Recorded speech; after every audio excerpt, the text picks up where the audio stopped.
আসসালামু আলাইকুম এভরিওয়ান। আমি আজকে তোমাদের দেখাবো যে প্র্যাকটিস কোন আর কালারিং কোন। ব্রাইডাল কোনের আমি অয়েল দিইনি, প্র্যাকটিস কোন আর ব্রাইডাল কোন কিভাবে রেডি করে। আমি এটাতে ব্রাইডাল এই নর্মাল কালারিং কোন মতো হেনা অর্গ্যানিক হেনা গুলেছি, আর এতে আছে প্র্যাকটিস কোন গোলার জন্য আমি আগের দিন রাত্রের বেলা এখানে 30 ml হেনা পাউডার আছে, পরিমাণ মতো চিনি দিয়েছি। আর আমি প্র্যাকটিস কোন গোলার জন্য কোকোনাট অয়েল ইউজ করি। আপনারা নর্মাল মেহেন্দির যে এসেন্সিয়াল অয়েল হয় সেগুলোই পরিমাণে অনেক কম ml দিয়েও গুলতে পারেন, কিন্তু আমার কাছে মনে হয় কোকোনাট অয়েলটা বেস্ট। আমি এখানে 12-15 গ্রামের মতো কোকোনাট অয়েল দিয়েছি। আর এখানে মেহেন্দি কালারিং কোনের জন্য এখানে প্রায় 25 গ্রামের মতো মেহেন্দি পাউডার আছে, 8 গ্রামের মতো চিনি আছে। আমি ভিজিয়ে দিয়ে সেদিন কালকেই আমি এতে অয়েল মিশিয়ে দিয়েছিলাম, ব্রাইডাল অয়েল দিয়েছিলাম প্রায় 10 গ্রামের মতো। এটা কোনো ব্রাইডাল কোন না, এটা নর্মাল কোন। তো এটাকে আমি আজকে এর রঙটাকে রিলিজ হওয়ার পর যতটুকু পরিমাণ আবার পানি লেগেছে সেই পানি দিয়ে এটাকে গুলে নিয়ে ঠিক এমন কনসিস্টেন্সিটা এনেছি। এটা আমার কালারিং কোন আর এটা আমার প্র্যাকটিস কোন। আমি যেহেতু মেহেন্দির ক্লাস করাই, তো কালারিং কোন দিয়ে করা তো যাবে না, সেই জন্য আমি এতটা পরিমাণ প্র্যাকটিস কোন রেডি করেছি। এটা ঠিক যতক্ষণ না এটা এইভাবে পড়বে ততক্ষণ না বোঝা যাবে না যে মেহেন্দিটা রেডি, গোলাটা পারফেক্ট হয়েছে।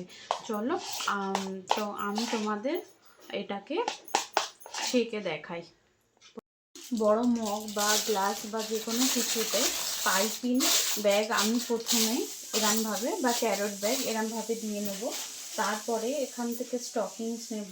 স্টকিংসটাকে ঠিক এইভাবে আমি দুমড়ে নিয়ে এখানে দিয়ে দেব।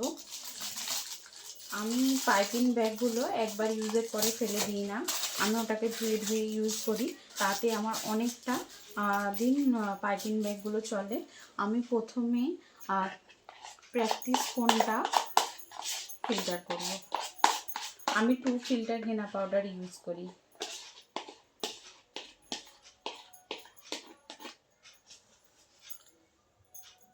আমি মেহেন্দিগুলো এতে স্টকিংসটাই ঢেলে দিয়ে এরমভাবে নিয়ে তার উপরে পাইপিং ব্যাগটা নিয়ে এটা যতটা পরিমাণ গায়ে জোর দিয়ে এখানে অনেকটাই টানতে হয়।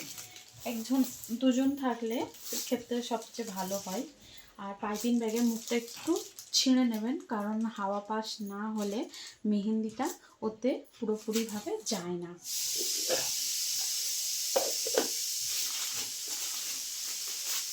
ওভারফ্লো হতে পারে। এখানে আমার যেহেতু পুরাতন এটা পাইপিং ব্যাগ, সেজন্য অলরেডি এটা প্রথম থেকেই কাটা আছে। এবার আমি সেলোপেনগুলো কেটে নেব কোন বানানোর জন্য।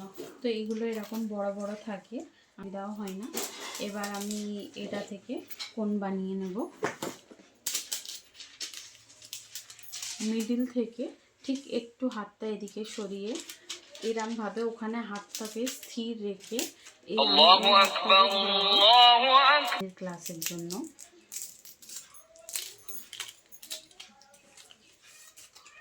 বন্ধ করো ভিডিওটা।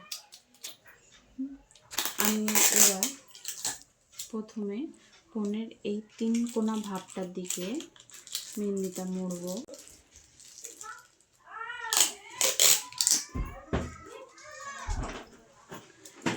এই সেম প্রসেসে আমি আমার ব্রাইডাল কোনটাও রেডি করে নেব। এতে আর প্রসেসে কোনো পার্থক্য নেই।